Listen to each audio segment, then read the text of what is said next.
एक बार की बात है, कई सालों पहले सोनापुर गांव में एक भयानक हवेली थी, जिसके बारे में तरह तरह की अफवाहें फैली थी। हर किसी का मानना था कि उस हवेली में कोई चुड़ैल का साया है। काफी बार गांव वालों को वहां पर चुड़ैल के होने का एहसास भी हुआ था। एक बार गांव के लोग गांव के चौराहे पर बैठकर सभी हवेली के बारे में बात कर रहे थे। अरे भैया, हवेली में भूत का साया है। मैंने खुद पेड़ों से फूलों को उड़ते हुए खुद हवेली में जाते हुए देखा है। अरे नहीं कल्लू भैया, वहाँ भूत का नहीं, वहाँ पर चुड़ैल का साया है। मैंने 2 पायलों की आवाज सुनी है। अरे सुनील चच्चा, भूत चुड़ैल नहीं, वहाँ तो राक्षस है, राक्षस। मैंने देखा, मेरी गाय का दूध अपने आप निकलकर बर्तन में चला गया भैया, और फिर बर्तन हवेली में।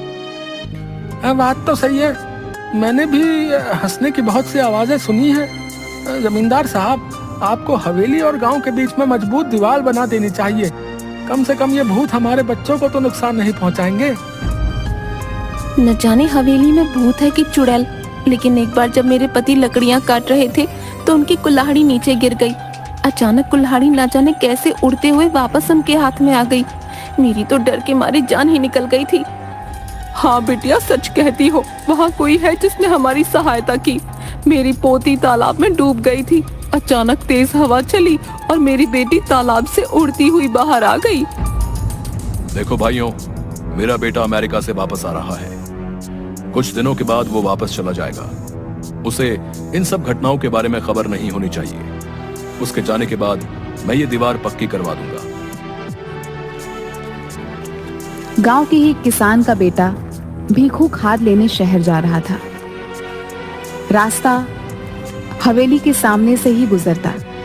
जब वह हवेली के आगे से डरता हुआ पहुंचा तो उसने देखा एक सुंदर सी लड़की उसके सामने आकर खड़ी हो गई। तुम कौन हो और यहाँ क्या कर रही हो? तुम्हें नहीं पता ये हवेली भूतिया है? यहाँ रहना खतरे से खाली नहीं।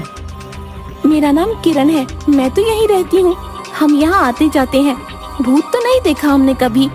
अच्छा, पर ये तो भूतिया हवेली है और लोग कहते हैं यहाँ भयंकर चुड़ैलें रहती हैं। ये सब सुनकर भीखू मन ही मन डरने लगा। उसके दिमाग में यही चल रहा था कि जो कुछ भी आज तक उसने सुना वो सच है या झूठ। तभी किरण बोली, तुम्हें पता है मैं हवेली में ही रहती हूँ। ये क्या कह रही हो? पूरा गांव जानता है कि इस हवेली में भूत चुड़ैल रहती है। तुम चुड़ैल भूत जैसी चीजों पर विश्वास रखते हो? मैं फालतू में ही इतना सोच रहा हूँ। ये लड़की होकर भी नहीं डर रही। ये भूत चुड़ैल मन का वहम है, ये सच्चाई थोड़ी ना है। आओ तुम्हें मैं अपने बाकी लोगों से मिलवाती हूँ, इससे तुम्हारा डर हमेशा के लिए खत्म हो जाएगा। भीखू किरण के पीछे पीछे चलने लगा कि अचानक उसे जोर का धक्का लगा और वह हवेली की पहाड़ी से नीचे गिर गया। गांव वाले तुरंत दौड़ते हुए भीखू के पास आए और पूछने लगे क्या हुआ। तभी भीखू के मुंह से बस ये शब्द निकले, हवेली, लड़की, किरण, हवेली।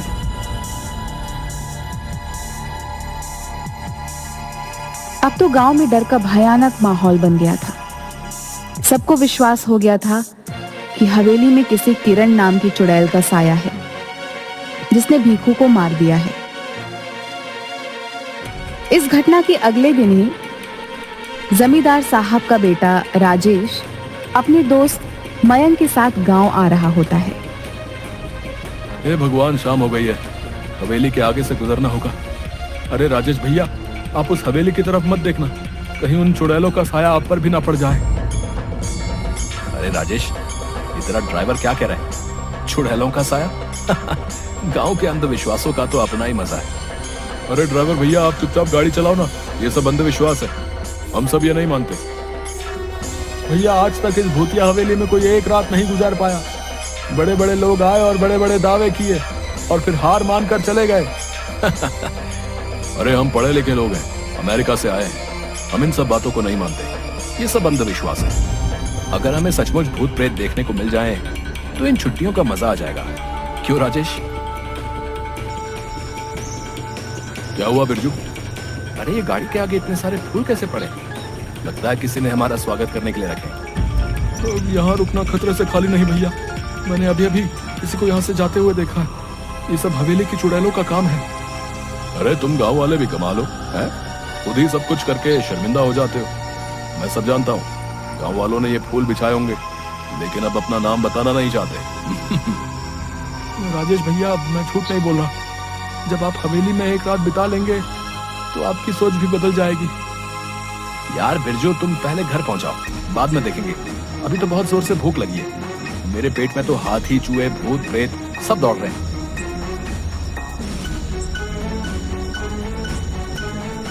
कुछ ही देर में दोनों दोस्त घर पहुंच जाते हैं और आराम से सो जाते हैं। अगले दिन जब वह गांव घूमने जाते हैं तो फिर गांव वाले उन्हें हवेली के पास जाने से मना करते हैं। आखिरकार गांव वालों की सोच को बदलने के लिए राजेश और मयंक उस हवेली में एक रात बिताने का फैसला करते हैं। ये मैं क्या सुन रहा हूँ राजेश? तुम हवेली में जाना चाहते हो? अरे तुम्हारा दिमाग तो ठीक है। मैं तुम्हें कभी इसकी आज्ञा नहीं दूंगा। पिताजी, हम अमेरिका से पढ़कर आए हैं। हम ऐसे अंधविश्वासों को नहीं मानते। वैसे भी वो हवेली बहुत पुरानी है। हम उसे हेरिटेज होटल बनाना चाहते हैं। करोड़ों की प्रॉपर्टी है। अरे चाचा जी, हो सकता है इस हवेली में कुछ लोगों ने कब्जा करने के लिए इस तरह की अफवाहें उड़ाई हों। हम हमेशा के लिए इन सब का समाधान कर देंगे। ठीक है, अगर तुम लोग नहीं मानते तो जाओ, लेकिन अपने साथ 2 गार्ड, बंदूक और सुरक्षा का सारा सामान साथ ले जाओ।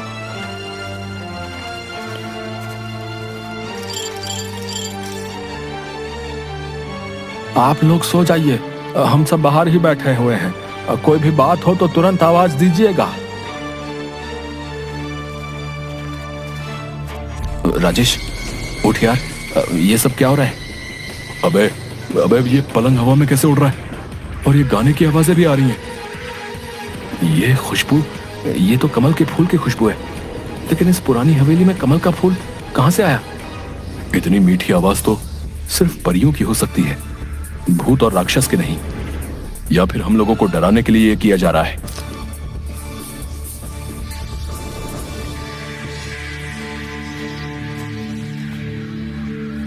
क्या तुमने वही देखा जो मैं देख रहा हूं? हाँ यार, ये तो सचमुच भूतिया है।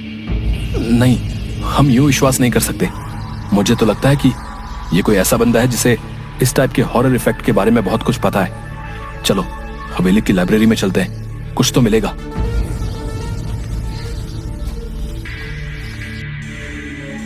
ये किताब दूसरी दुनिया की परियों की है, जो कभी कभी उस दुनिया से इस दुनिया में घूमने आया करती है।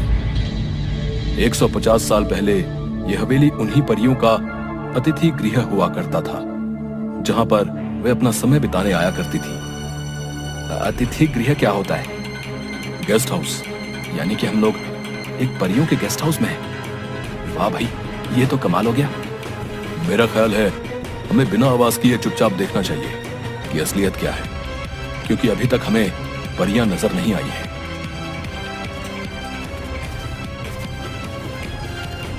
इसके बाद वो परियों का इंतजार करने लगते हैं। तभी अचानक उनके सामने जादुई संगीत बजने लगता है और बहुत सारी परियां सामने प्रकट हो जाती हैं। मैं हुस्न परी हूँ। हमारे घर में आपका स्वागत है मानव मित्रों। हमें खुशी हुई कि तुम हमारे यहाँ आए। आप दोनों तो कितनी अच्छी हो, तो आप लोगों से लोग डरते क्यों हैं? इसका जवाब तो वही दे सकते हैं। क्या तुम दोनों को भूख लगी है? हाँ, भूख तो लगी है। जो खाना लाए थे वो तो कब का खा चुके हैं हम दोनों। क्या तुम हमारी मदद करोगे इस हवेली की सफाई करने में? हाँ, क्यों नहीं। आवाज सुन जब गार्ड धीरज और मुन्ना अंदर आता है तो उसे मयंक और राजेश उड़ते हुए दिखाई देते हैं, पर परियां नहीं दिखाई देती। वो डर कर उन्हें छोड़कर वहां से भाग जाते हैं और जमींदार के पास पहुंचते हैं। जमींदार साहब, गजब हो गया। लगता है राजेश भैया और उनके दोस्त को भूतों ने अपने कब्जे में कर लिया। वो दोनों हवा में उड़ रहे थे। हे भगवान, अब क्या होगा? मेरे बच्चों को प्रेतों ने अपने कब्जे में लिया है। भूतों ने नहीं, चुड़ैल ने किया है। क्योंकि वहां से लड़कियों की आवाजें आ रही थी, वो गाना भी गा रही थी, हमने पायलों की आवाज भी सुनी। सभी गांव वाले बुरी तरीके से डर जाते हैं। मयंक और राजेश अगले दिन जैसे ही सूरज उगता है, उन दोनों परियों को अलविदा कहते हैं। हम पर विश्वास करने के लिए धन्यवाद राजेश और मयंक, लेकिन गांव वाले हम पर भरोसा नहीं करते। इस हवेली से हमारी यादें जुड़ी हैं, इसलिए जब भी मन करता है तो कुछ वक्त बिताने हम यहाँ आ जाते हैं। लेकिन भीखू पर हमला तो सुबह हुआ था। मैं यही बताना चाहती हूँ, भीखू पर हमला हमने नहीं किया। हम तो सिर्फ गांव वालों को शहर से भागकर आए हुए तस्करों से बचाने की कोशिश कर रहे थे, जो सुबह के समय इस हवेली में छुपे रहते हैं और रात को तस्करी के लिए निकल जाते हैं। परियां राजेश और मयंक को बताती हैं, उस दिन जिस दिन पहाड़ी से गिरकर मर गया, उस दिन परी उसकी रक्षा कर रही थी, लेकिन सिर्फ भीखू को ही दिखाई दे रही थी। जब तस्करों ने भीखू को हवेली की तरफ आते हुए देखा तो उन्होंने उसे पीछे से धक्का दे दिया ताकि उनका रहस्य किसी और को न पता चल जाए। तो क्या तस्कर आपको नहीं देख सकते? नहीं, हमें सिर्फ वही देख सकता है जिसके आगे हम अपने आप को खुद दिखाना चाहें। हमने गांव वालों को तस्करों के बारे में बताने की काफी कोशिश की, लेकिन डरपोक गांव वाले हवेली में नहीं आए। आपको परेशान होने की कोई जरूरत नहीं है। आपने हमारे गांव की रक्षा के लिए इतने सालों तक हमारा साथ दिया है। आपकी सच्चाई हम सभी गांव वालों को बताएंगे और हम सभी गांव वालों के साथ अगले हफ्ते दीपावली मनाने यहाँ आएंगे।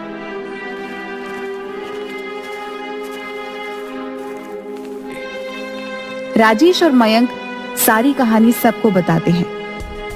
पुलिस को तस्करों की सूचना दे दी जाती है। पुलिस छापेमारी करती है और सभी तस्करों को गिरफ्तार कर लेती है। अरे आज तुम सब लोग हत्थे चढ़े हो। अब देखो इंस्पेक्टर टुंडे तुम लोगों के साथ क्या करता है। सबके नाक में दम करके रखा था। थानेदार साहब धन्यवाद वक्त से आने के लिए। आप इन सबको कड़ी से कड़ी सजा दिलवाइएगा। इन्होंने भीखू की हत्या भी की है। अरे ले चलो रे इन सबको गाड़ी में भर के। आप सब गांव वालों को अब इस हवेली से डरने की कोई जरूरत ना है। कुछ ना होते ये भूत प्रेत। समझदार बनो तुम सब राजेश और मयंक की तरह। गांव वालों को राजेश की बात पर भरोसा होने लगता है। दिवाली के दिन सभी गांव वाले हवेली की तरफ चल देते हैं। परियों ने पूरी हवेली को दीपों से सजाया होता है। हवा में आतिशबाजी होने लगती है। परियां सबके सामने प्रकट हो जाती हैं। परियों को देखकर सभी बहुत खुश होते हैं और उनके साथ मिलकर दिवाली मनाते हैं।